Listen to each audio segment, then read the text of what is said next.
Look, what I was basically saying is that we're effectively run in this country via the Democrats, via our corporate oligarchs, by a bunch of childless cat ladies who are miserable at their own lives and the choices that they've made, and so they want to make the rest of the country miserable too. And it's just a basic fact. My basic view on this is that the left feels comfortable experimenting on children with the lockdowns, the mask mandates, and just their general approach to public policy because they're increasingly the party and the movement that doesn't have kids. And I look at the way that they think about, for example, whether we should mask children or whether we should actually secure the southern border. If you're a childless adult living in New York City, you probably care more about your house cleaner than you do about the children of America. JD Vance has somehow managed to outdo Ted Cruz as most universally disliked politician. This investment is not a hard decision. People would snap this up in the real world. Invest $1, get $4 back, no risk. Ms. Boteic, would you believe me if I told you that Congress had that same investment opportunity for our country and turned it down every year? Sadly, yes. Why would you believe that? Because we know that the science is there, that when we support children and families, especially starting at birth, that it yields long-term and outsized benefits for families and for our economy. And yet, here we are over 50 years after Nixon vetoed universal child care, still with families struggling to find and afford care and providers making poverty wages. And I think you gave earlier, what is the total new estimate of how much this would generate for our if we had affordable child care, full access to child care, what would this generate for our economy? So for a family? For the whole economy. For the whole economy. Okay, so we're losing right now $122 billion. $122 billion that we could have in our economy, and yet what we hear around here all the time is that we don't have money to do things. So Congress has had years to invest in universal child care. Every dollar we put in would have generated, estimates show, about $4 for our economy, yet we still don't have it. Why? Ms. Boteic, why don't we have this?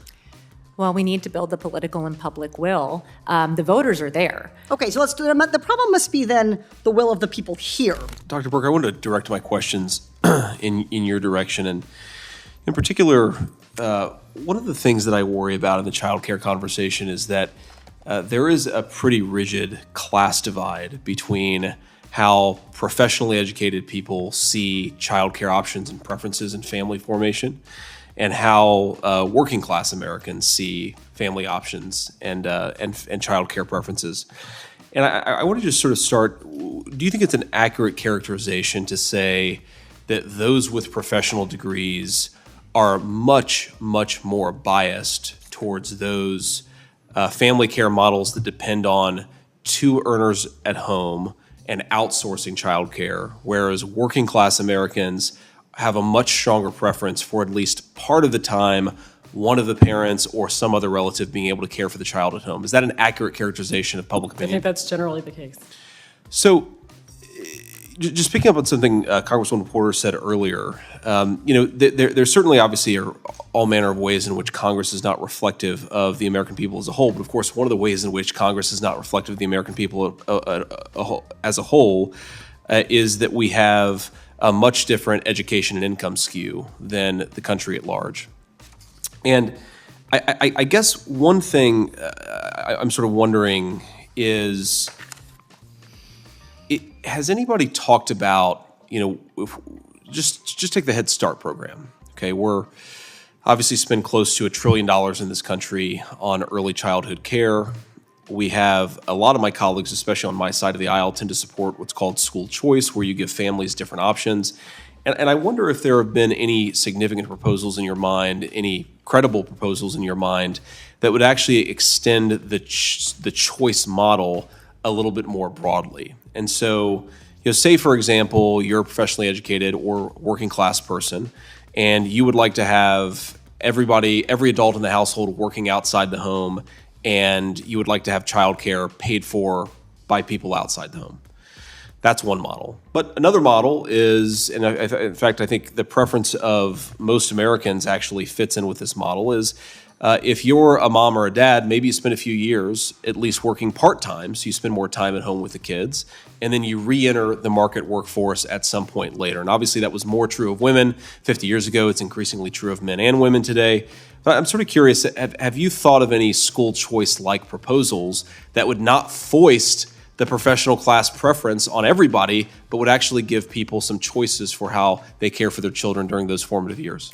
Well, thank you for those questions. And if I could just, for the record, say I would not take Congresswoman Porter's investment opportunity, because it's investing with other people's money, and it's making choices that they might not themselves want to make with those dollars. That's what Congress does. So on the questions that you mentioned, Senator Vance, so as I mentioned earlier, the vast majority, 3/4, 76% of married women, married mothers, would prefer either to work part-time or to be full-time homemakers. And so you're absolutely right that there is a preference among the majority of married mothers in this country to at least have some part-time opportunities rather than going full-time into the workforce and relying on outsourced or paid-for childcare. Just 23% of married mothers would prefer to work full-time when their children are young.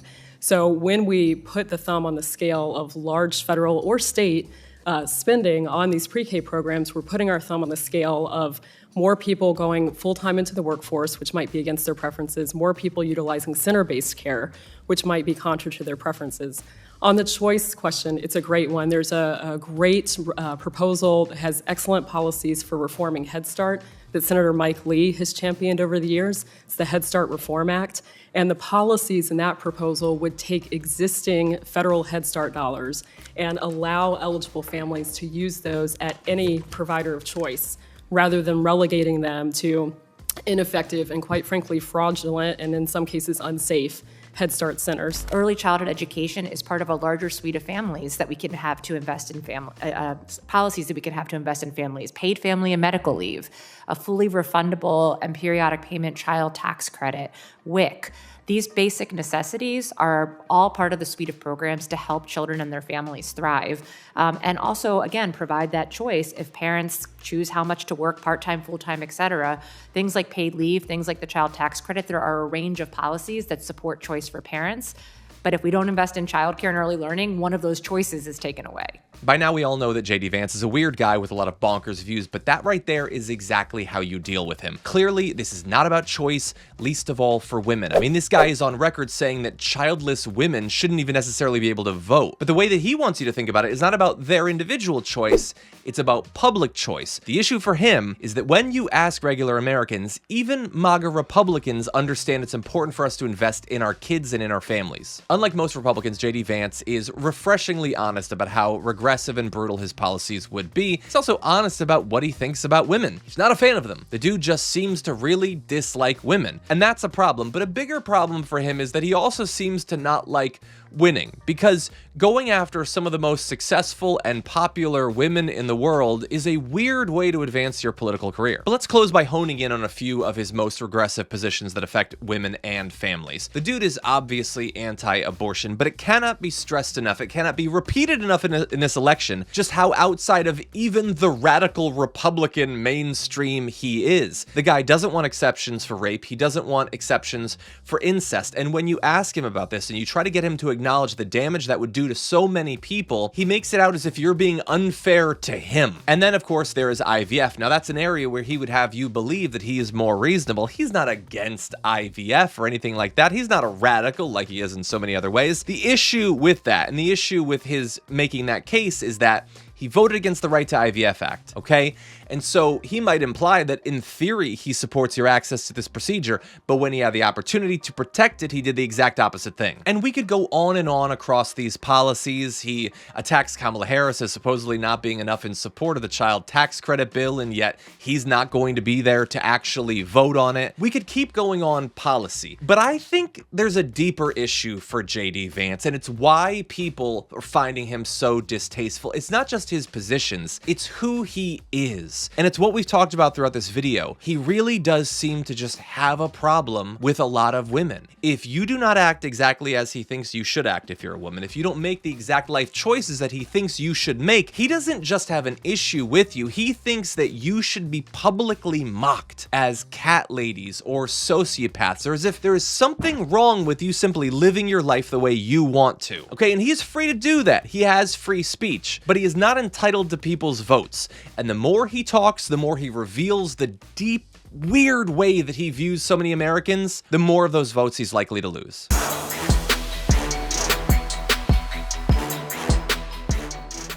Thanks for watching our video. Did you know that you can support our show by becoming a subscriber? Just click the subscribe button and also ring the bell so that you get notifications when we're live or when we post new content.